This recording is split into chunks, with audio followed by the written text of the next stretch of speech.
أعوذ بالله من الشيطان الرجيم.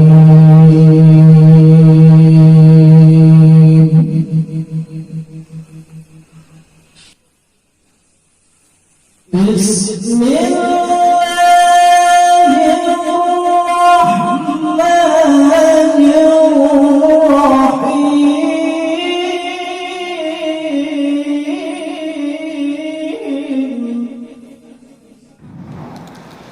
Assalamualaikum warahmatullahi wabarakatuh. Bismillahirrahmanirrahim. Alhamdulillahirabbil wassalatu wassalamu ala asyrafil anbiya'i wal mursalin sayyidina wa habibina wa syafi'ina wa qurratu a'yunina wa maulana Muhammad tibil qulub wa dawaiha wa afiatil abdan wa shifaiha wa nurul absar wa ghina'iha wa qudil arwah wa hidayha wa ala alihi wa sahbihi. Subhanaka la ilma lana illa ma 'allamtana innaka antal alimul hakim. Rabbi shrah li sadri wa yassir li amri wahlul 'uqdatam min lisani yafqahu qawli. Amma ba'd. Bismillahirrahmanirrahim. Qala musannif rahimahullah ta'ala wa isra'im adabun la yaqulu siyamahu illa biha. Fa min ahamiha ayafadhu lisanahu 'anil kirbi wal ghibah wa yafadhu aynahu wa udhunahu 'anil nadhari wal istima' bima la yahillu wa kadhalika yafadhu batnahu an tanawulil haram wa syubha wa khususan indal iftar. Qala ba'du salaf idha sumta fadhur ala ayyi syai'in tuftir wa inda man tuftir isyaratan ila ala tahari wal ifyat fima yuftiru alaih. Wa kadzalika yafadhu sha'ib jami'a jawarihi 'anil mubalasil an mulabasatil atham wa tarkul ma'asi wajibun 'ala dawam 'ala sha'ib wa 'ala al-muftir ghairu anna sha'ib aula bitahaffud wa huwa 'alaihi awjab wa akad fafham. Wa qala Rasulullah sallallahu alaihi wasallam awsawmu junnah fa idza kana yawma sawmi ahadikum fala yarfuth wa la yafsuq wa la yajhal fa in imru'un syamatahu aw qatalahu falyaqul inni sha'im.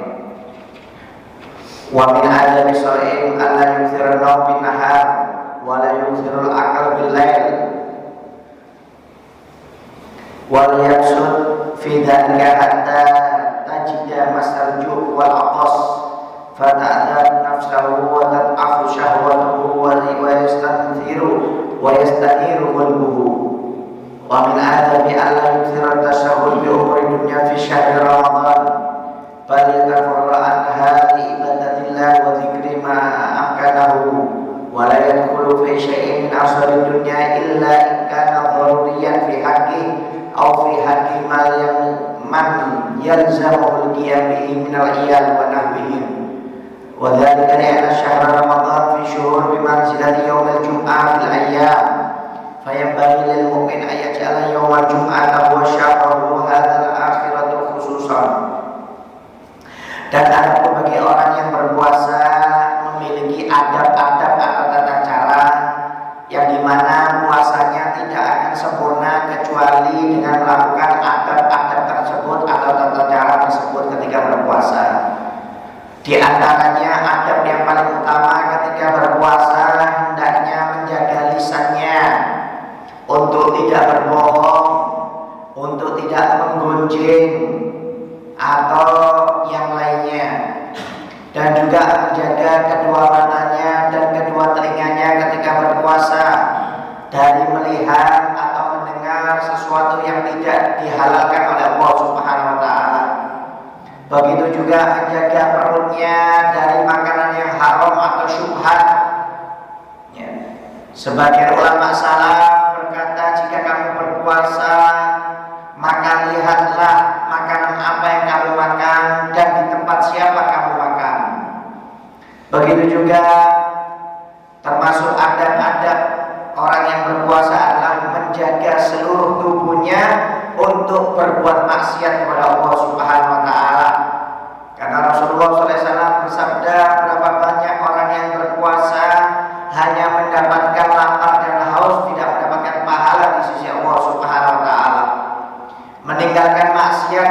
wajib secara terus-menerus bagi orang yang berpuasa maupun yang tidak berpuasa. Tetapi bagi orang yang berpuasa maka lebih diutamakan untuk menjaga dirinya dari maksiat kepada Allah Subhanahu wa taala, karena itu lebih wajib dan lebih ditekankan. Maka fahamilah. Rasulullah SAW bersabda, puasa adalah benteng atau perisai. Maksudnya perisai dari api neraka. Jika di antara kalian sedang berpuasa, maka jangan sampai berbuat maksiat, kemudian melakukan perbuatan fasik atau melakukan perbuatan yang bodoh.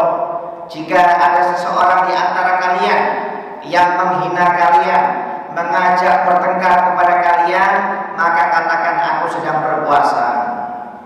Dan di antara adab-adab orang yang berpuasa hendaknya untuk tidak memperbanyak tidur di siang hari dan tidak memperbanyak makan di malam hari, supaya dia bisa merasakan sentuhan dari kelaparan dan haus, maka jiwanya akan bersih dan syahwatnya akan melemah dan hatinya akan bercahaya. Ini adalah tujuan dan rahasia puasa.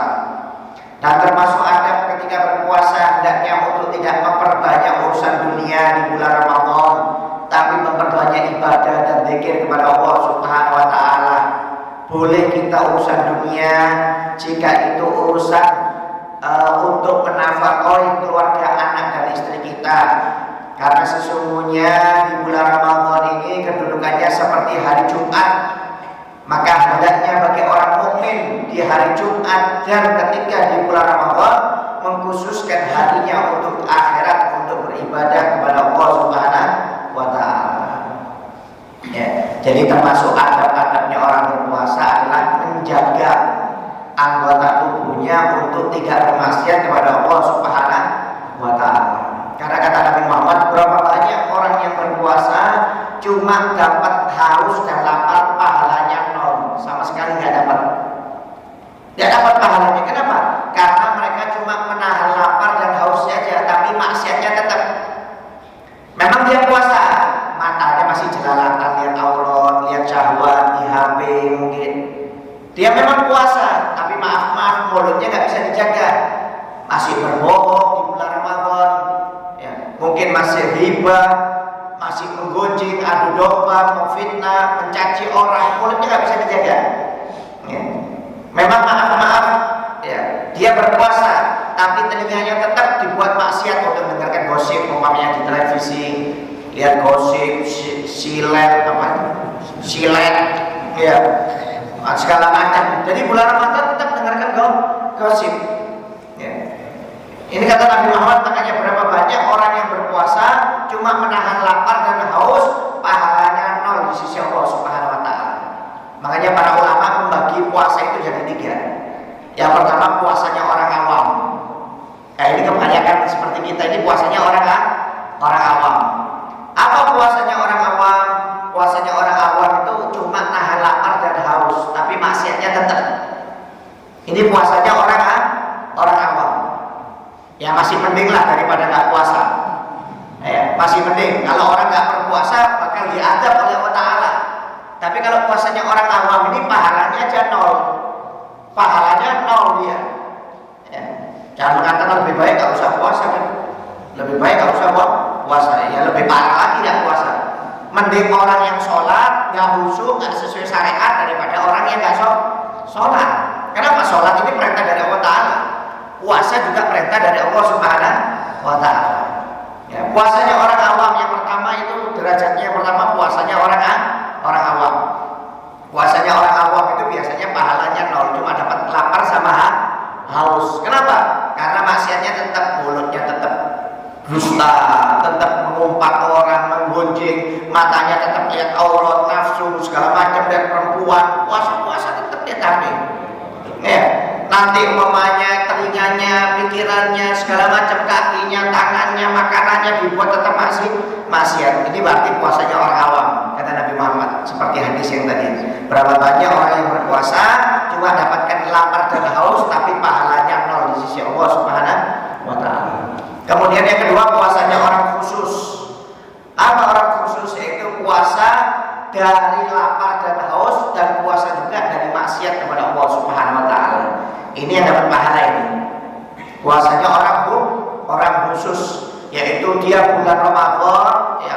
puasa, memang nggak makan, nggak minum, begitu juga tidak pernah bermaksiat sama sekali. Ini dapat pahala minimal yang tengah.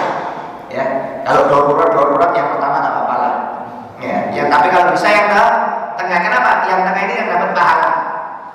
Ya, bukan dia jaga bahasannya itu jaga tak makan nggak minum, tapi anggota tubuhnya juga dijaga untuk tidak bermaksiat kepada Allah Subhanahu wa Ta'ala.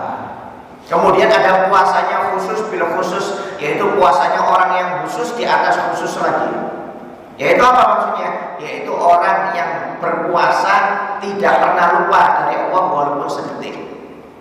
Ini puasanya orang khusus di atas khusus. Memang ingat terus, nggak pernah lupa sama Allah Ta'ala. Ini biasanya makamnya para nabi, ya, makamnya para sahabat, para ulia. Ini seperti ini. Tidak pernah lupa walaupun sekali seumur hidupnya sama Allah Ta'ala. Kalau kita kan ingatnya kalau sholat itu pun, kalau ingat sholat pun kadang-kadang nggak khusyuk. Kalau aulia dibalik, kalau mereka itu tidak pernah lupa sama Allah Ta'ala. Nabi pun kalau tidur jangan dikira tidur. Nabi itu kalau tidur jasadnya aja yang tidur, tapi hatinya tetap dzikir kepada Allah Subhanahu wa Ta'ala. Begitu para aulia, para sahabat itu. Jadi jangan dikira mereka tidur-tidur, enggak, mereka jasadnya aja tidur, tapi tidak pernah lupa hatinya untuk selalu ingat dengan Allah Subhanahu wa Ta'ala. Ya, dan mereka tidak pernah lupa sama Allah Ta'ala. Ya, sampai Imam Syafi'i itu punya guru spiritual perempuan namanya Sayyidatun Nafisah, cucunya Sayyidina Hasan. Sayyidatun Nafisah, guru spiritual Imam Syafi'i. Jadi guru spiritual Imam Syafi'i itu bukan laki, perempuan bahkan. Jadi Imam Syafi'i ketika mau meninggal, minta diwasiatkan tidak ada boleh yang mensolatkan jenazahnya pertama kali kecuali Sayyidatun Nafisah, gurunya dulu. Jadi ketika meninggal Imam Syafi'i dibawa dulu ke rumahnya Sayyidatun Nafisah untuk disolatkan di sana, baru dibawa ke masjid untuk disolatkan, baru dikubur Imam Syafi'i. Jadi Imam Syafi'i punya guru Sayyidatun Nafisah. Ya. Sayyidatun Nafisah ini pernah sakit keras dia, Pak. Pernah sakit keras dipanggilkan dokter. Waktu itu bulan Ramadan. Ya. Waktu itu bulan Ramadan diperiksa oleh dokter. Kata dokter, kamu nggak boleh puasa. Kalau puasa kamu bakal mati sudah. Terlalu berat penyakitnya ini, terlalu parah. Kan udur, nggak apa-apa. Jangan kan sakit berat. Yang sakit biasa aja kalau nggak tahan, nggak apa-apa, nggak puasa, diganti di hari yang lainnya. Ini tetap maksa Sayyidatun Nafisah, nggak mau dia. Kata dokter, kalau kamu nggak mau meninggalkan puasa, maka kamu bisa meninggal. Kata Sayyidatun Nafisah, dakni adil tabib, usir ini dokter ini dokter nggak bermanfaat, kata Sayyidatun Nafisah ini. Wa ana ma'al habib, dan biarkan aku dengan Allah Subhanahu wa Ta'ala. Aku lebih rela meninggal dalam keadaan berpuasa daripada meninggal tidak dalam keadaan berpuasa, kata Sayyidatun Nafisah itu. Jadi saking cintanya dengan Allah Ta'ala, walaupun sakit keras itu, bayangkan sakit keras, tetap aja dia mau puasa, nggak mau ninggalkan. Kalau kita kan kirim salam, ya, flu sedikit, radang sedikit, libur sudah. Kadang-kadang yang nggak sakit libur puasa, ya, sakit aja libur puasa. Ini sakit keras, kata dokter kalau dia tetap berpuasa dipastikan bisa meninggal. Tetap berpuasa, saking apa? Cintanya dengan Allah Subhanahu wa Ta'ala. Ini namanya aulia memang tidak pernah lupa sama Tuhan. Ya, tapi ada seorang ulama besar, ya, dia cinta dengan baca Quran. Senangannya itu baca Quran. Suatu saat orang tersebut selain baca Quran, hobinya itu wudu. Waktu itu kena penyakit mata kan. Diperiksa oleh dokter, kalau kamu terkena air matamu ini, kamu bisa buta. Jadi libur dulu, ya. Jangan terkena air mata. Waktu itu dokternya non muslim. Ya. Memang aulia dia, orang soleh. Dia berpikir, ya, dia ini senang orang yang baca Quran, megang Quran. Terus kalau nggak punya wudu, bahasanya walaupun boleh tayamum sebenarnya, ya. Walaupun bahasanya boleh tayamum, dia nggak suka. Nah, lebih suka dengan wudu dengan air. Ya. Kata dia, kalau saya nggak boleh terkena air, akhirnya nanti saya nggak punya wudu, nggak bisa baca Quran, aduh, sudah biarkan. Kalau sudah waktunya buta kata orang tersebut. Kalau sudah waktunya buta, subhanallah tetap wudu dia. Tetap wudu, subhanallah dapat berapa hari tambah sembuh. Bukan tambah parah, tambah sembuh. Ya, akhirnya datang ke dokter, tanya oleh dokter, dok, kok bisa sembuh kamu ini? Iya, tiap hari wudu. Loh kan sudah saya bilang nggak boleh wudu. Iya sudah, yang penting saya bisa wudu, saya bisa baca Quran karena hobi saya wudu. Ya, dari sana dokternya langsung mengucapkan 2 kalimat syahadat. Karena ini menurut teknis sudah nggak masuk akal, kalau terkena air bakal buta. Ya. Kok bisa terkena air malah sembuh? Subhanallah. Cuma anda jangan coba-coba ya. Nanti mentang-mentang suka wudu, sakit mata nggak boleh sama dokter. Oh tetap aja wudu dia lain, kalau ada bisa bengkak. Kalau orang soleh lain. Ya jangan kita ikut-ikutan dengan orang soleh mentalnya beda dengan kita. Ya orang soleh itu luar biasa, nggak bisa diukur dengan akal Pak. Kalau orang soleh itu nggak bisa diukur dengan akal. Ya. Karena Allah sendiri yang memberi kelebihan kepada mereka. Ya. Sampai ada seorang ulama besar, Les bin Sa'ad itu ulama besar, alim, hampir jadi ulama madhab, karena ada beberapa ilmu yang belum terpenuhi, maka nggak bisa jadi ulama madhab. Pinter, alim, hafal kitab 1 perahu, kaya raya. Penghasilannya tiap hari 1.000 dinar. 1.000 dinar. 1.000 dinar ini kalau diuangkan sekarang 2,5 miliar tiap hari itu. Berarti sebulan 75 miliar, setahun 900 miliar penghasilannya. Ya, ada nggak di sini yang penghasilannya 2,5 miliar? Sehari lah ya. Bupati aja, gubernur belum tentu penghasilannya 2,5 miliar Pak sehari. Ini lebih saat ulama besar, alim. Cuma kalau dalam setahun hartanya nggak sampai nisab dan nggak wajib zakat. Karena penghasilannya 900 miliar. Kenapa? Karena sodakohnya dengan penghasilannya itu sama dikeluarkan. Jadi hari ini dapat 1.000 dinar, sodakohnya 1.000 dinar. Besok dapat 1.000, sodakohnya 1.000. Besok dapat 1.000 dinar, sodakohnya 1.000 dinar. Jadi tiap hari itu sodakohnya itu sama dengan penghasilannya. Tuh, kalau ukuran matematika, orang ini sebenarnya bisa bangkrut. Kalau nggak percaya boleh Anda coba lah kalau Anda punya toko itu. Ya. Hari ini dapat 500, sodakoh kali 500. Besok dapat 1 juta, sodakoh kali 1 juta. Besok toko Anda dapat 2 juta, sodakoh. Insya Allah sebulan disita Pak rumah. Loh, bukan untuk diikuti. Les bin Sa'ad itu subhanallah sampai tetap meninggal dunia tetap kaya raya Pak. Dan penghasilannya 1.000 dinar, nggak berkurang nggak lebih. Bisa Anda bayangkan? Loh, kalau secara akal logika orang seperti ini hancur sudah. Seminggu aja, sebulan hancur ini orang. Kenapa? Kok bisa seperti ini? Lain. Mereka itu mentalnya, imannya beda dengan kita. Kalau kita nggak usah ikut-ikutan seperti mereka. Kita sedekah ya seadanya ya. Kita ya ibadah. Kalau suruh waktunya dokter istirahat, ya istirahat. Kenapa? Iman kita beda dengan mereka.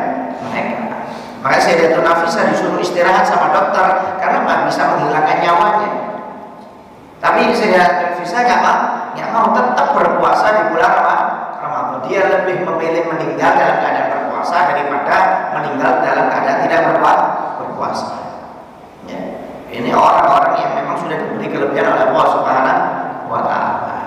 Ya, makanya jangan sampai bahasanya kita maaf di bulan Ramadan ya puasa tapi tetap maksiat, rugi. Ibaratnya orang yang kerja banting tulang, capek tapi nggak digaji oleh majikannya. Siapa yang mau Pak? Ya, Anda kerja di sini di rumah umpamanya, nggak digaji mau nggak kira-kira?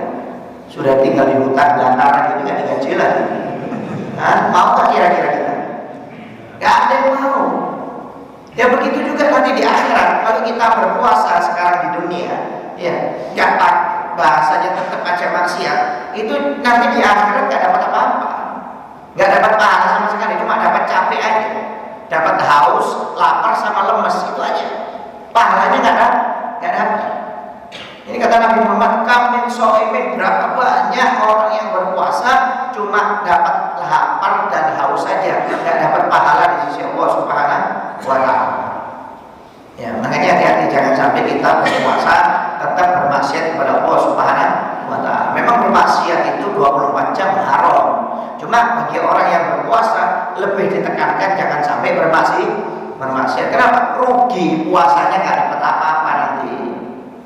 Ya, puasanya nggak dapat apa-apa. Sampai ada seorang perempuan minta izin kepada Nabi Muhammad untuk siang hari bulan Ramadan untuk dibatalkan puasanya karena nggak tahan, sakit dia. nyuruh anak kecil datang kepada Nabi, sampaikan salam fulan binti fulan, hari ini berpuasa, cuma siang ini sudah nggak tahan, bolehkah saya batalkan? Coba lapor dulu, tanyakan sama Nabi, dilaporkan sama anak kecil. Ya Rasulullah, fulan binti fulan kirim salam, dia tadi hari ini berpuasa, belum dibatalkan, cuma nggak kuat, mau dibatalkan boleh nggak ya Rasulullah? Kata Nabi, silakan, mulai tadi pagi sudah batal dia. Mulai tadi pagi sudah batal, nggak apa-apa, mau makan, silakan aja. Dari pagi sudah batal, bukan sekarang, mulai pagi sudah batal. Akhirnya datang itu anak kecil, fulana, kata Nabi, nggak apa-apa kamu mau makan, karena dari tadi pagi sudah batal puasa. Kata perempuan tersebut, saya ini nggak makan, nggak minum mulai pagi, sampai sekarang nggak makan, nggak minum. Coba tanyakan lagi sama Nabi, saya ini belum batal, nggak makan, nggak minum. Akhirnya lapor lagi anak kecil, ya Rasulullah, perempuan itu belum makan, belum minum. Iya, belum makan, belum minum, tapi tadi pagi dia hibah, gonjing, gosip, puasanya sudah batal, kata Nabi Muhammad. Silakan dia mau makan. Kalau nggak percaya, suruh ambil ember, suruh siwak mulutnya itu. Akhirnya kata anak-anak tersebut, tadi pagi kamu sudah batal, kata Nabi Muhammad, dengan cara hibah, menggosip, menggonjing orang. Kalau nggak percaya, kata Nabi, suruh ambil ember, mulutmu suruh siwak. Akhirnya diambil ember oleh perempuan itu, disiwak, langsung muntah daging sama nanah, daging busuk sama nanah sama darah. Kan dalam Al-Quran kalau orang menggunjing saudaranya ibarat makan bangkai saudaranya. Jadi langsung keluar, langsung muntah daging bangkai nanah sama darah. Waliyahulillah min dzalik. Ya, makanya kata Nabi Muhammad, khamsun yuftirna shaim, ada 5 perkara yang bisa membatalkan puasa seseorang. Puasanya sah, pahalanya yang nggak ada. Ya, pahalanya nggak ada, yaitu al-kadzib, yaitu berbohong. Hati-hati, jangan dibuat mainan. Berbohong 1 kali di bulan Ramadan, hilang pahala puasanya, langsung hilang. Ya, jangan dibuat langganan bohong itu. Ya, nggak sakit bilang sakit, nanti mamanya sudah makan, ngomong belum makan, mamanya ada aja alasannya itu. Ya, kalau bulan Ramadan ini. Ya, kemudian yang kedua kata Nabi Muhammad, al-ghibah, yaitu menggonjing, menggosip. Yang ketiga, namimah, adu domba, ngompor-ngompori orang. Ya, ngomong sama A beda, sama B beda, supaya A dan B ini bertengkar atau nyebar fitnah ke sana ke sini. Nah, ini hati-hati. Ya. Kemudian yang keempat kata Nabi Muhammad, sumpah palsu, melakukan sumpah palsu. Dan yang kelima, an-nadhru bisyahwat. Yang kelima, melihat sesuatu dengan syahwat. Yang 4 dari mulut, yang 1 dari mata. Ya, bahasanya. Ya, ini yang bisa membatalkan pahala puasa. Puasanya sah, tapi pahalanya yang 0. Pahalanya 0. Ya, oleh karena itu ya, hati-hati. Kemudian kata Nabi Muhammad, jaga juga perut. Ya, hati-hati perut dijaga. Jangan sampai memakan makanan yang haram atau syubhat. Makanan haram atau syubhat, hati-hati dijaga. Ya, kata seorang para ulama, jika kamu berpuasa, lihatlah makananmu yang kamu makan dan lihatlah di tempat siapa kamu makan. Lihat-lihat, jangan asal makan aja. Ya, ini tempat orang kaya, yang penting kaya, enak makanannya, umpamanya bandar narkoba, bismillah, makan umpamanya. Dilihat, jangan makanannya aja yang dilihat. Yang ngundang ini siapa? Yang ngundang ini siapa? Kalau yang ngundang maaf orang ahli maksiat, ya lebih baik jangan dimakan. Berpengaruh, bahaya. Ya, makanya kata Nabi Muhammad, kalau kita makan berpuasa, dilihat dulu makanannya, jangan sampai makanan yang haram.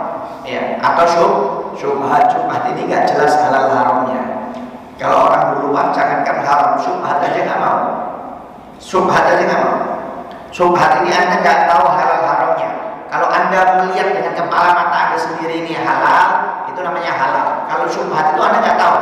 Anda seperti warung umpamanya, itu syubhat namanya. Anda makan di kantin, itu syubhat. Ya, cuma kalau zaman sekarang mau diamalkan ya repot. Ya, repot. Minimal yang haram jangan. Yang haram jangan. Kalau syubhat Anda nggak bisa bedakan, ya nggak apa-apa lah. Kalau zaman sekarang sudah akhir zaman memang ini. Kalau orang dulu nggak mau Pak, makan di warung umpamanya yang nggak jelas nggak mau. Makanya orang dulu itu beli sawah sendiri, nanam sendiri padinya, sayurnya nanam sendiri, makan sendiri, nggak pernah makan diundang orang lain, itu nggak pernah, nggak mau makan. Kecuali yang undang orang soleh yang rezekinya halal baru mau mereka makan. Tapi kalau yang undang nggak jelas, mereka nggak mau. Kenapa? Jaga diri. Kalau kita kan kirim salam, ya. Pokoknya yang penting enak, walaupun bandar narkoba, tapi bahkan bismillah sudah. Yang penting makanannya enak. Ya hasilnya kayak kita gini sudah. Ya kalau orang dulu nggak mau. Kenapa? Makanan haram ini berpengaruh dalam ibadah, berpengaruh dalam doa, dalam semangat dalam ibadah, pengaruh. Makanya Allah Subhanahu Wa Taala berfirman, ya ayyuhar rasul kulu minat thayyibat wa amal sholihan. Kata Allah Subhanahu Wa Taala, wahai para rasul, carilah rezeki yang halal, makanan yang halal, dan beramal soleh. Allah tidak mengatakan suruh amal soleh dulu, suruh cari rezeki dulu yang halal, makanan yang halal, baru beramal soleh. Kenapa? Karena rezeki halal ini, makanan halal berpengaruh. Kalau orang itu makanannya bagus, maka ibadahnya bagus, doanya diterima oleh Allah Ta'ala.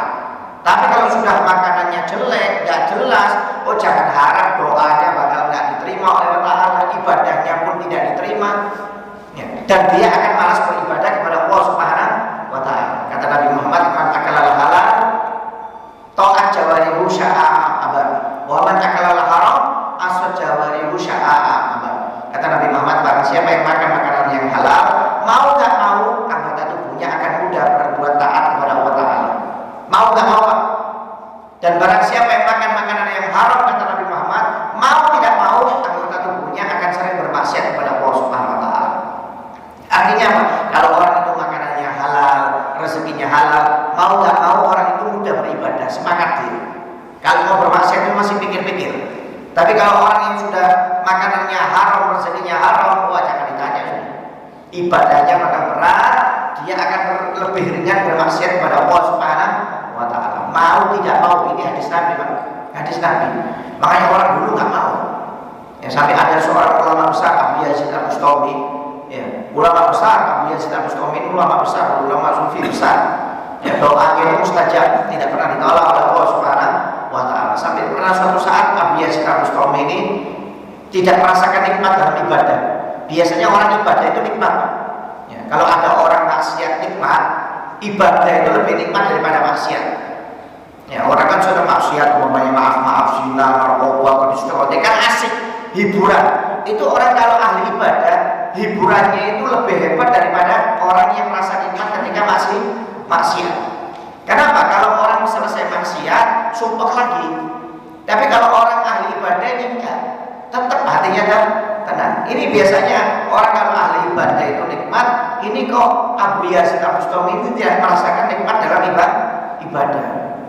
Akhirnya dia tanya sama ibunya, wah ibu, minta maaf saya sudah beribadah berapa lama ini kok gak merasakan nikmat ibadah saya. Padahal saya jaga makanan mulai kecil, sampai sekarang gak pernah makan makanan yang haram. Jangankan subhat, haram pun gak pernah, subhat pun tidak pernah. Apakah ibu dulu waktu mengandung saya pernah makanan yang haram? Coba ingat-ingat bu, kata yang biasa. Diingat ibunya ingat subhanallah. Iya, dulu waktu saya hamil kamu, waktu saya di atas itu, tinggal di atas, saya melihat tetangga sebelah itu menyemur makanan. Saya ngidam waktu itu, ngidam. Akhirnya saya coba makanannya, saya lupa minta izin, saya coba. Kata Abu Yazid, nah gara-gara itu mungkin saya tidak merasakan nikmat dalam ibadah. Sekarang ibu minta tolong, ibu minta halalnya dengan tetangga itu. Akhirnya turun ibunya minta halal, dulu pernah ngambil makanannya. Akhirnya setelah dihalalkan, baru Abu Yazid merasakan nikmat dalam ibadah. Padahal bukan Abu Yazidnya loh ya yang makan makanan yang haram, gara-gara ibunya. Gara-gara ibunya akhirnya Abu Yazidnya berpengaruh. Bayangkan, apalagi kita ngasih makanan haram kepada anak-anak kita. Jangan harapan kita jadi anak yang taat, tidak ada harapan, sudah ahli ibadah tidak ada. Makanya kewajiban haknya orang tua yang harus dijalankan kepada anak salah satunya adalah memberi rezeki yang halal. Kenapa? Berpengaruh dengan anak itu. Seperti Abu Yazid ini. Padahal dia ulama besar. Cuma gara-gara ibunya ngambil makanan yang dia ngidam, lupa nggak minta izin, berpengaruh dengan apa yang bukan ahli ibadah, makanannya haram terus, waliyadzubillah minta bahaya. Makanya jangan dianggap ringan.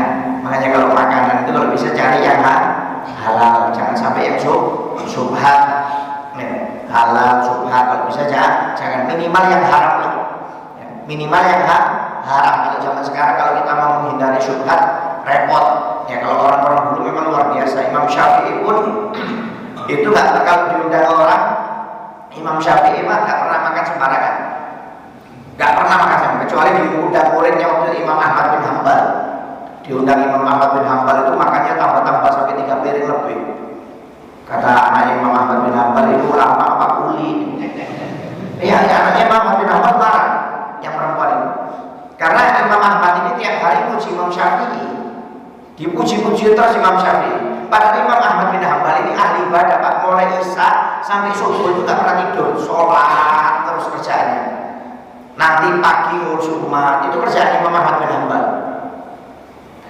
Anaknya Imam Ahmad ini bingung, abahnya ini sudah orang ahli ibadah, itu abahnya yang ahli ibadah masih puji-puji Imam Syafi'i.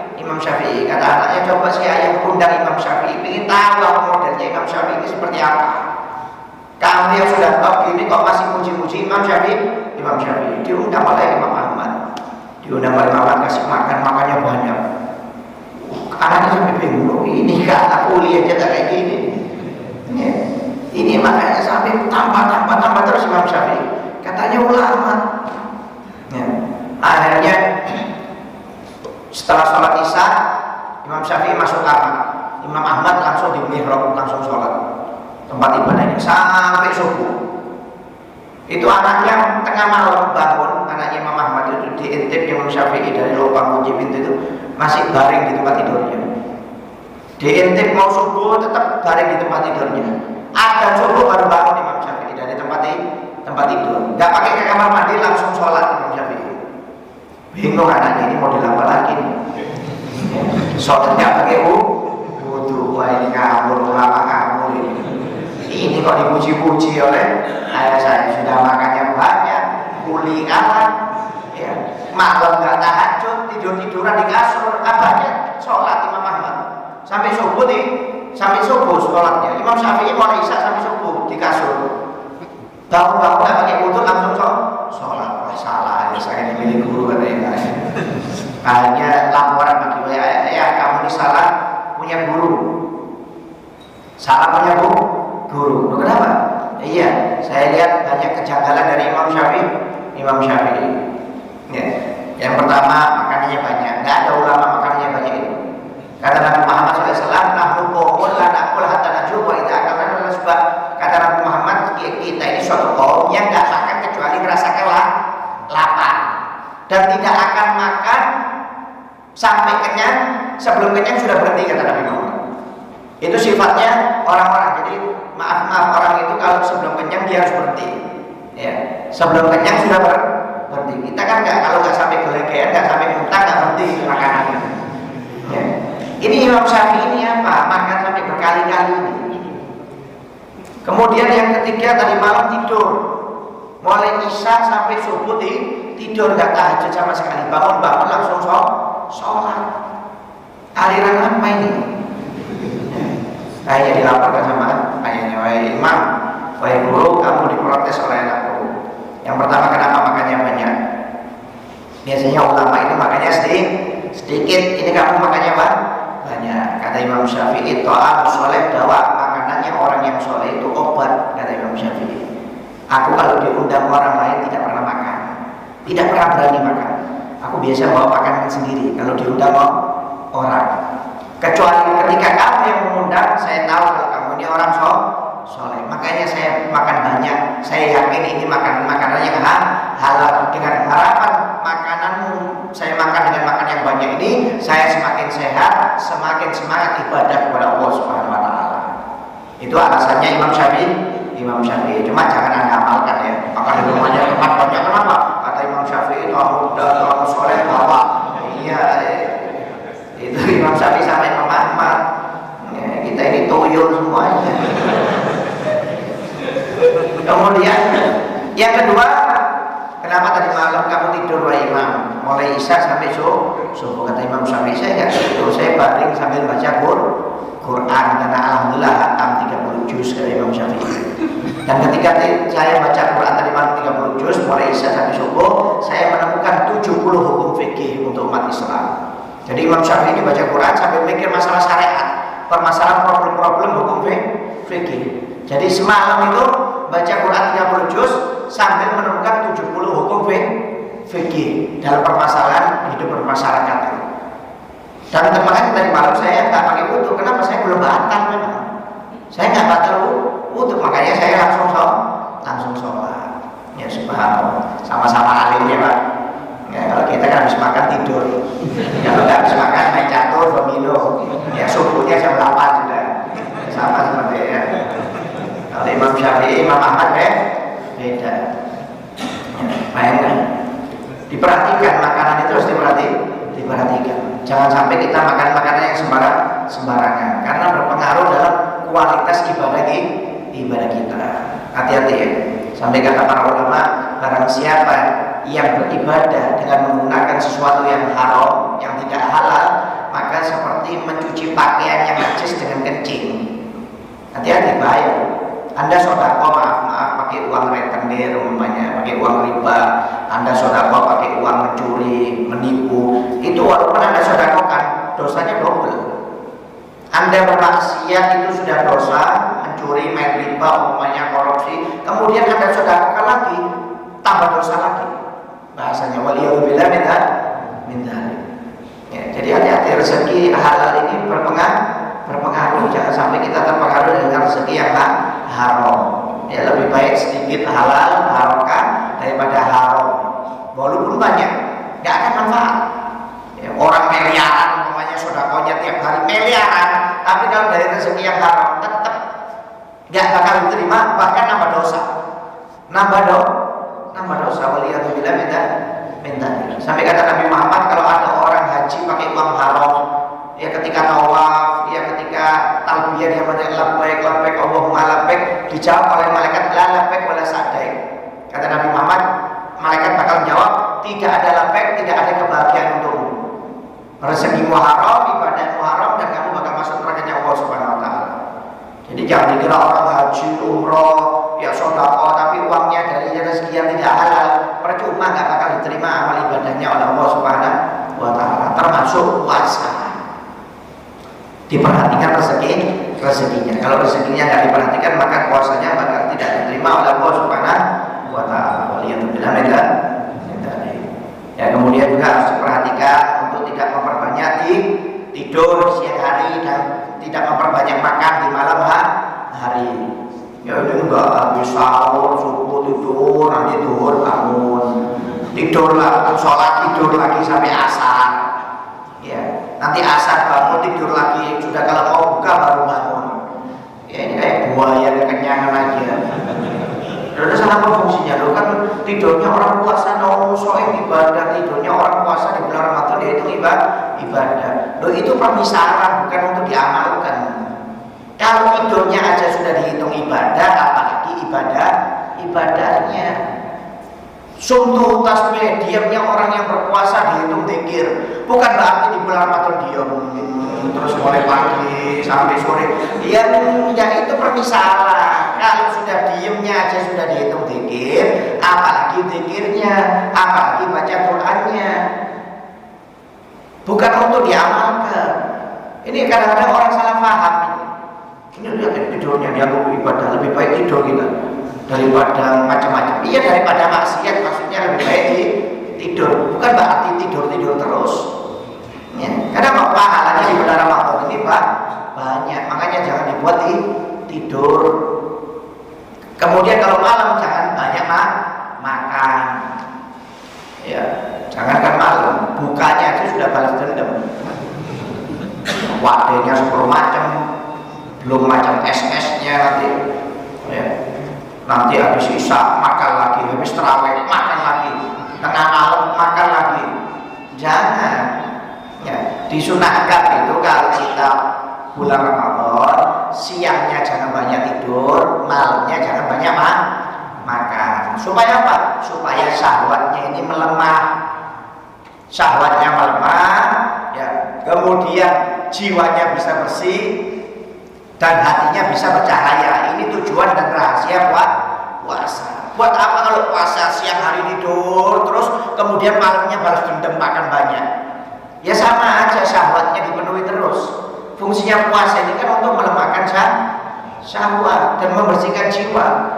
Ya kalau dikasih makan, dikasih tidur terus ya nggak bakal melemah syahwatnya, jiwanya nggak bakal bersih. Makanya orang kita ini jangan salah paham.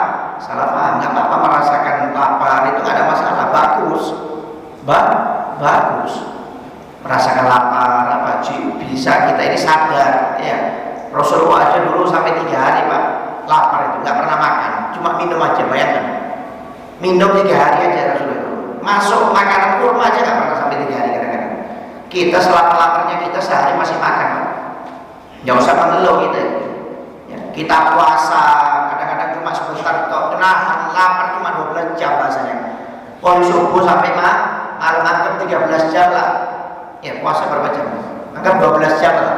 12 jam atau 13 jam. Masa nggak tahan? Padahal sudah sahur pun makannya banyak. Ya, padahal nanti buka makannya banyak itu mengeluh, lapar, nggak kuat, haus, lemes.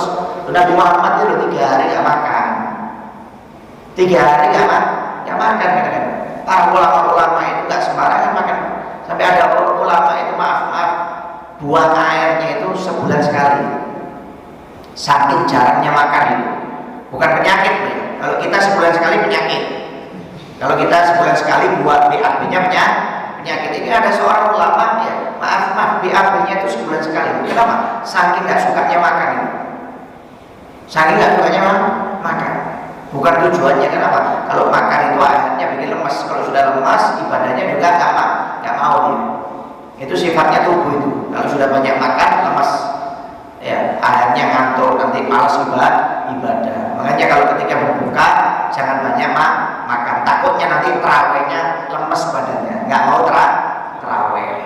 Ya, dianjurkan untuk makan sedikit. Ya, kemudian jangan lupa juga untuk jangan terlalu sibuk dengan urusan dunia di bulan Ramadan. Perbanyak zikir, perbanyak ibadah. Silakan kalau urusan dunia untuk menafkahi seperti Anda bekerja, nggak apa-apa, boleh. Cuma kalau setelah pulang kerja lebih baik untuk dibuat untuk ibadah. Ya, jangan sampai dibuat untuk kerja terus nggak ada ibadahnya sama sekali, rugi. Karena bulan Ramadan ini setahun sekali dan maaf belum tentu kita bisa menangi bulan Ramadan di tahun-tahun yang akan datang. Ya ada jaminan Pak. Ya, bulan Ramadan ini setahun sekali datangnya. Ya seperti hari Jumat seminggu sekali. Seperti hari Jumat itu dikhususkan untuk akhirat, begitu juga Ramadan itu datangnya setahun sekali dikhususkan untuk akhirat.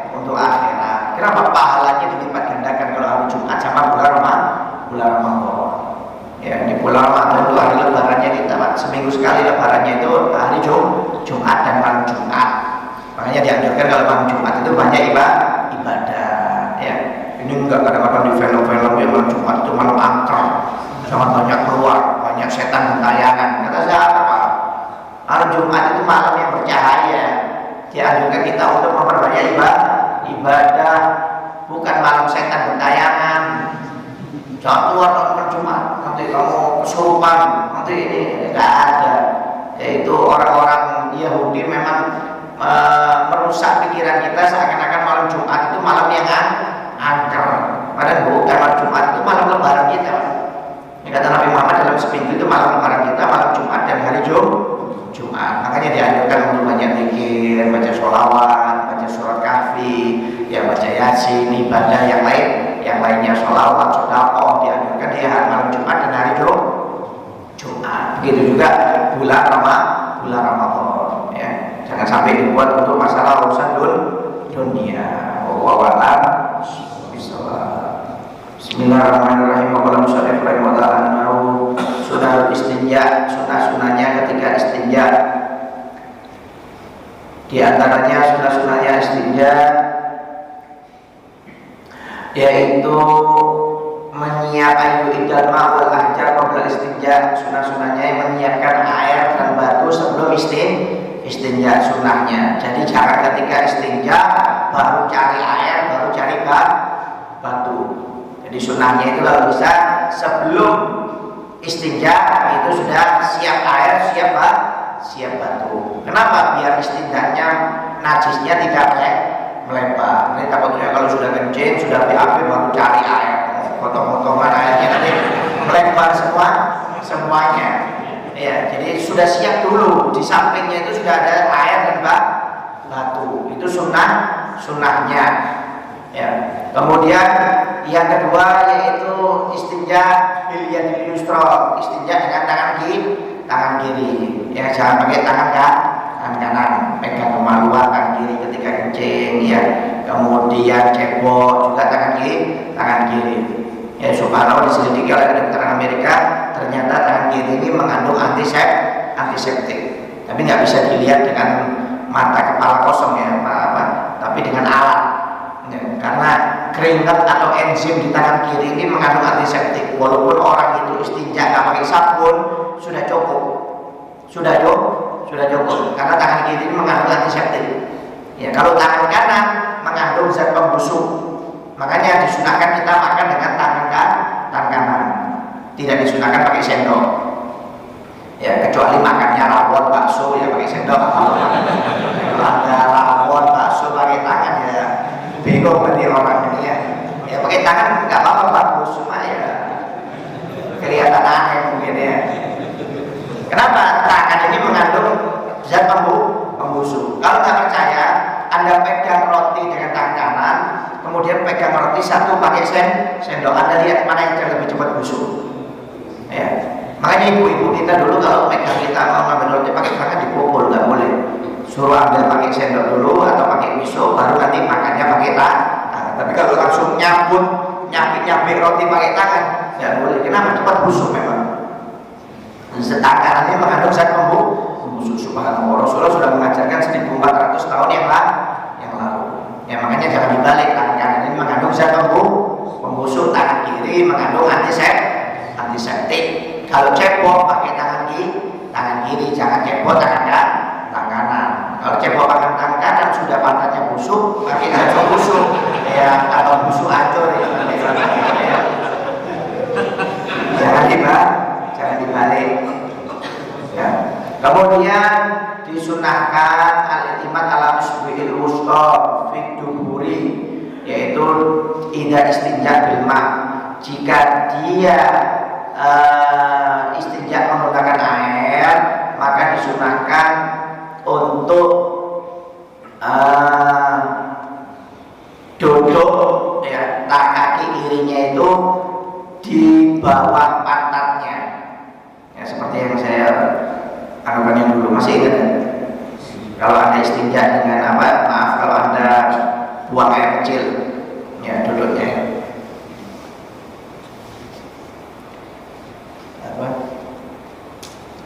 kaki kirinya taruh di atas pantat sebelah kiri, kaki kanannya diangkat seperti ini. Ini istinja sunnah cara Nabi Muhammad SAW. Jadi kalau Anda kencing seperti ini ya. Kalau kencing seperti ini. Kalau BAB jongkok aja. Jangan BAB seperti ini. Ya, bisa ngentang nanti ya. Ya kalau buang air kecil seperti ini yang kanan ini ya. Kaki kanan Anda angkat seperti ini, kaki kirinya ditekuk, ditaruh di bawah pantat. Nah seperti ini. Ini sunnah ya, dijadikan kaki kirinya ditaruh di atas pantat seperti ini. Kalau buang air kecil seperti ini. Kalau istinja ya, ini sunnahnya seperti ini. Kemudian ditambah tangan kirinya agak ditekan ya, seperti ini. Kalau kencing itu seperti ini, agak ditekan sedikit karena ini tempatnya kandung kemih ya. Ini cara yang dianjurkan oleh Nabi ya, sunnahnya.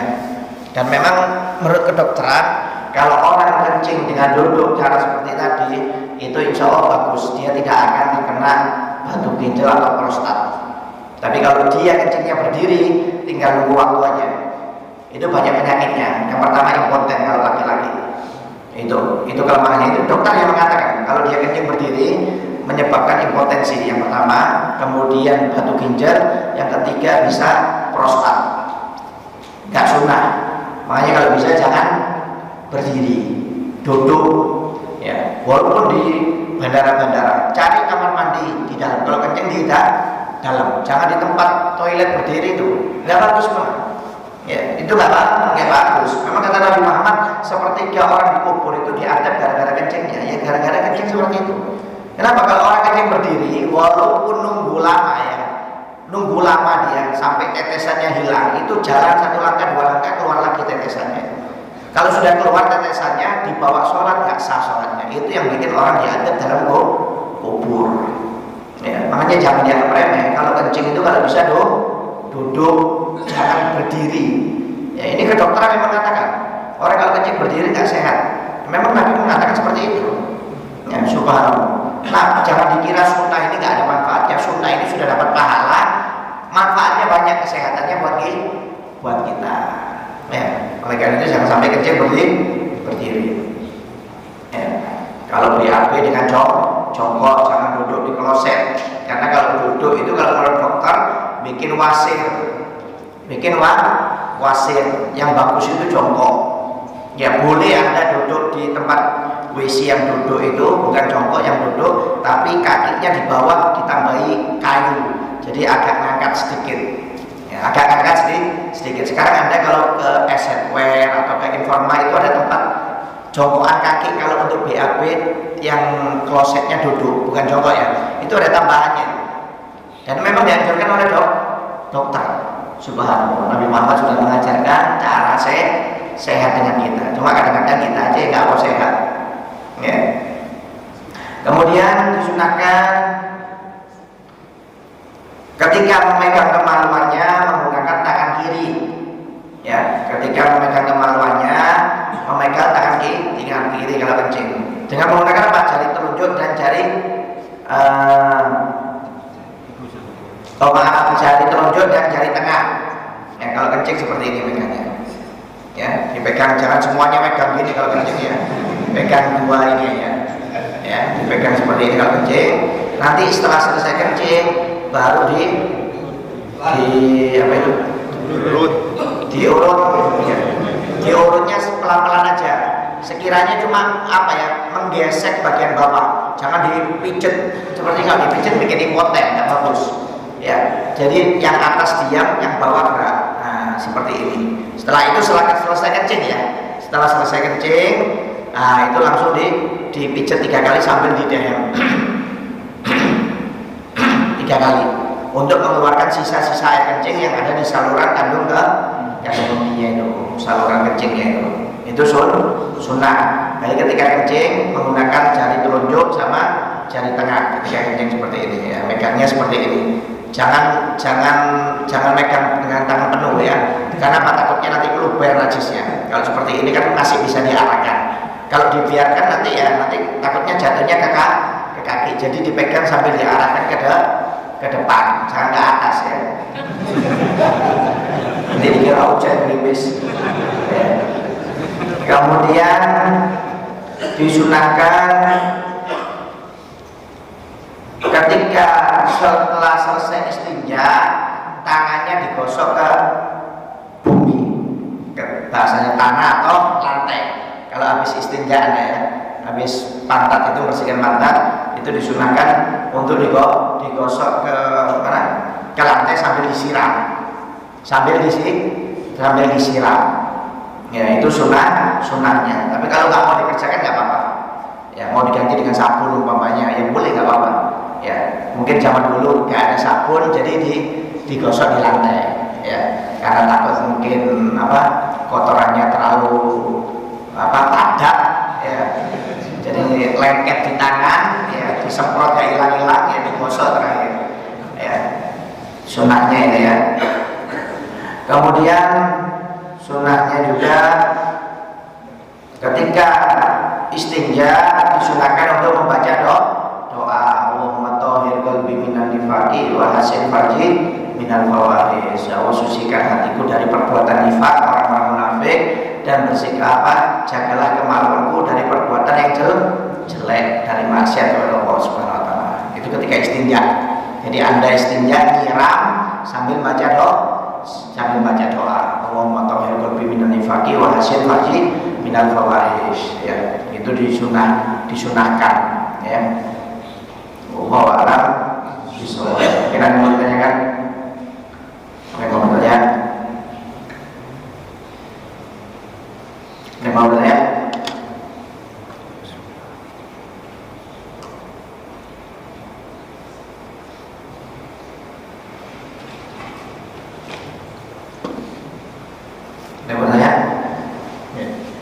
Assalamualaikum warahmatullahi wabarakatuh.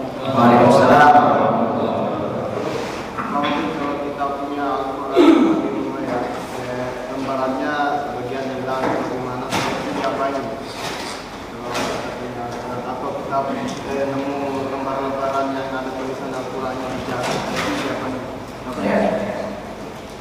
Lembaran-lembaran Al-Quran yang jatuh-jatuh, yang lepas dari Al-Quran itu termasuk Al-Quran. Ya, jangan sampai Anda remehkan bahasanya, ya. Jadi kalau Anda menemukan tulisan-tulisan Al-Quran, Anda ambil, Anda taruh di tempat yang agak tinggi. Jangan dibiasakan Al-Quran, maaf, taruh di lantai. Ya, taruh di lantai. Kadang-kadang ada orang suka taruh di lantai. Memang hukumnya nggak ada masalah, cuma adabnya yang nggak bagus. Jadi kalau Anda menemukan ada Al-Quran yang lepas-lepas, Anda taruh di tempat yang tinggi. Ya, jangan Anda hinakan. Ya, oh ini sudah lepas, buang ke sampah aja. Jangan. Ada seorang ulama besar namanya Bishr Al-Hafi. Bishr Al-Hafi ini dulu bukan ulama sebenarnya, dia pedagang. Pedagang. Bishr Al-Hafi ini pedagang. Cuma dia diangkat derajatnya oleh Allah Subhanahu wa taala dalam riwayat itu karena pernah melihat tulisan basmalah. Dalam riwayat yang lain pernah melihat lembaran Al-Quran yang jatuh berserakan di jalan, diambil sama dia, dibersihkan, kemudian dikasih parfum, ditaruh tempat yang agak tinggi. Akhirnya malamnya mimpi. Dia mendengar suara, wahai Bishr, sebagaimana engkau membersihkan namaku, maka sekarang engkau akan aku harumkan namamu. Akhirnya malam itu langsung diangkat jadi kekasihnya Allah Ta'ala, jadi ulama besar dia. Gak pernah lagi urusan dunia. Jadi langsung jadi orang alim. Gara-gara apa? Mengangkat tulisan atau dalam riwayat mengangkat pecah lembaran Al-Quran yang jatuh di bawah. Ya, jadi kalau Anda menemukan seperti itu, ya tetap Anda muliakan, Anda taruh dia di atas. Ya, jangan sampai dibuang, apalagi dibuang di tempat sampah. Hati-hati kalau Anda bikin undangan, ya jangan pakai bahasa Arab. Bismillahirrahmanirrahim, jangan. Anda kalau bikin undangan Bismillahirrahmanirrahim itu Anda bagikan, habis dibagikan sama orangnya dibuang di sampah, dosa. Kalau nulis itu pakai jangan bahasa Arabnya, pakai tulisan Indonesianya, nggak apa-apa. BISSMILLA Bismillah itu seperti itu nggak apa-apa. Tapi jangan tulisan Arab. Ini kadang-kadang orang nggak paham pakai tulisan Arab, undangan itu kan banyak. Pakai Bismillahirrahmanirrahim tulisan Arab dibagikan, nanti yang habis bagi dibaca dibuang di tempat sampah. Ini bahasanya menghinakan lafaz Allah Subhanahu wa taala.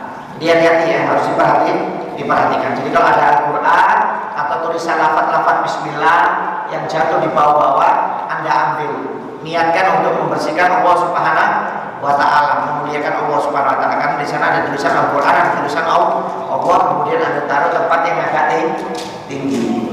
Ya, jadi nggak boleh dibuang di tempat sampah. Walaupun nggak dipakai bahasanya Al-Qurannya, tetap Anda simpan. Lembarannya sudah hilang semuanya. Jangan dibuang di tempat sampah, tapi disimpan aja di lemari seperti itu. Ada lainnya? Oke. Tanya masalah jual beli ini. Oke. Kalau misalkan kita punya toko pakaian ya, tapi yang dijual itu pakaian perempuan tapi yang seksi itu. Tapi setelah uji sama pembeli, terus dipakai apa kita dapat dosa jariah? Ya dilihat dulu, kalau itu pakaiannya seksi untuk di dalam rumah, ya apa-apa.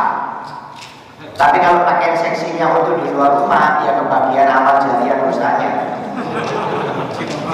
Dilihat dulu kalau pakaiannya pakaian tidur seksi, ya apa-apa. Karena apa? Untuk di dalam rumah sah-sah aja. Tapi kalau pakaiannya itu untuk di luar rumah, terbuka auratnya, ya kita kebagian dosanya. lebih baik cari usaha yang lain. Maksudnya nggak boleh. Jadi kalau bisa lebih baik jangan pakai beli pakaian yang untuk tertutup aja, ya. Yang pakaian yang aman sekiranya untuk pakaian dalam rumah, ya nggak ada masalah. Kalau untuk yang luar rumah, Anda jual yang menutup aurat. Kalau nggak tetap kebagian, ya bahasanya. Karena Anda membantu orang lain untuk bermaksiat, bahasanya terbuka auratnya seperti itu. Karena ya. Assalamualaikum warahmatullahi wabarakatuh. Waalaikumsalam. Pernah dengar nih Pak Ustaz, kalau buang air kecil nggak boleh menghadap kiblat. Gitu. Itu membuang air kecil tidak boleh menghadap dan membelakangi kiblat. Menghadap dan membelakangi kiblat jika di tempat terbuka. Di tempat terbuka, seperti Anda kencing di depan sana umumnya, turun di mobil. Nah itu nggak boleh menghadap kiblat atau membelakangi kiblat. Tapi kalau di kamar mandi itu sudah tempat tertutup boleh, cuma hukumnya makruh kalau dalam kamar mandi. Kalau di luar hukumnya haram. Jadi kalau di dalam kamar mandi Anda menghadap kiblat atau membelakangi kiblat hukumnya makruh. Lebih sunnahnya itu jangan menghadap kiblat atau membelakangi kiblat. Walaupun di dalam kamar mandi, tapi kalau yang di luar bisa haram. Kecuali Anda pakai sutro, ya pakai apa itu kayak seperti orang sholat itu, pakai penghalang di depannya, nah itu nggak apa-apa. Kalau di luar, makanya kalau di luar menghadap dan membelakangi kiblat hukumnya haram ketika buang air kecil, kecuali dipakai dengan sutro, ya seperti penghalang, ya penghalang seperti sutro. Cuma kan susah di luar. Ya di luar susah. Jadi yang nggak boleh menghadap kiblat itu kalau untuk di luar. Ya. Lagian jangan suka kencing di luar sembarangan ya. Ini nanti kencing mobil berhenti, kencing di pohon, berdiri. Ya jangan. Cari kamar mandi, ditahan. Ya. Nggak bagus kencing di luar itu nggak bagus. Karena takutnya di luar itu ada tempat-tempat binatang. Kan Anda nggak tahu. Ada tempatnya makhluk halus, umpamanya. Kalau Anda ganggu tempat-tempat mereka kencing sembarangan, takutnya nanti diganggu, dan itu banyak terjadi. Ya, saya punya paman itu di Jakarta, pegawainya maghrib kencing di solokan got. Maghrib ini ada maghrib kencing di solokan, padahal bisa dia kencing di kamar mandi, cuma nggak mau, kelamaan kencing di solokan got. Terakhir got itu mungkin nggak tahu tempat jinnya pas maghrib pas duduk di sana, saya nggak paham. Iya. Subhanallah langsung maaf malu aja ditarik sama jin sampai panjangnya itu selututnya. Jangan dikira enak panjang ya. Ditarik jin ini. Ya, jadi teriak-teriak dia saking sakitnya itu sampai selutut. Maghrib kencing disolokan got itu. Ya, akhirnya berapa minggu baru sembuh kembali normal, sempat bengkak apa segala macam. Ya, makanya kalau bisa jangan kencing sembarangan di luar. Kalau bisa cari toilet khusus untuk kencing. Kalau seandainya pun kencing, cari tempat yang agak aman sedikit, jangan berdiri, ya kemudian harus siap airnya, bahasanya seperti itu ya. Wallahu a'lam bishawab. Baiklah teman-teman, saya sama Al-Fatihah.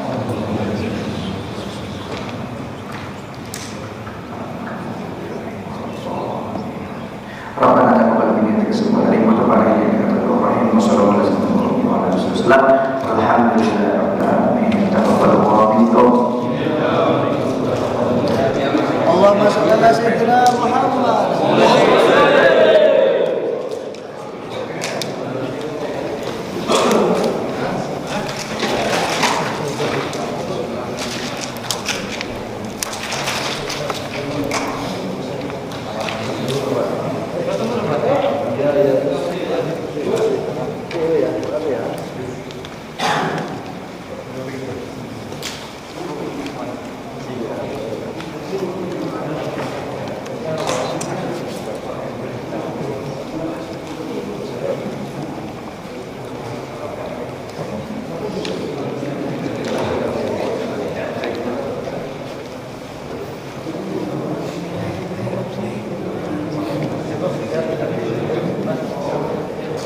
Gracias.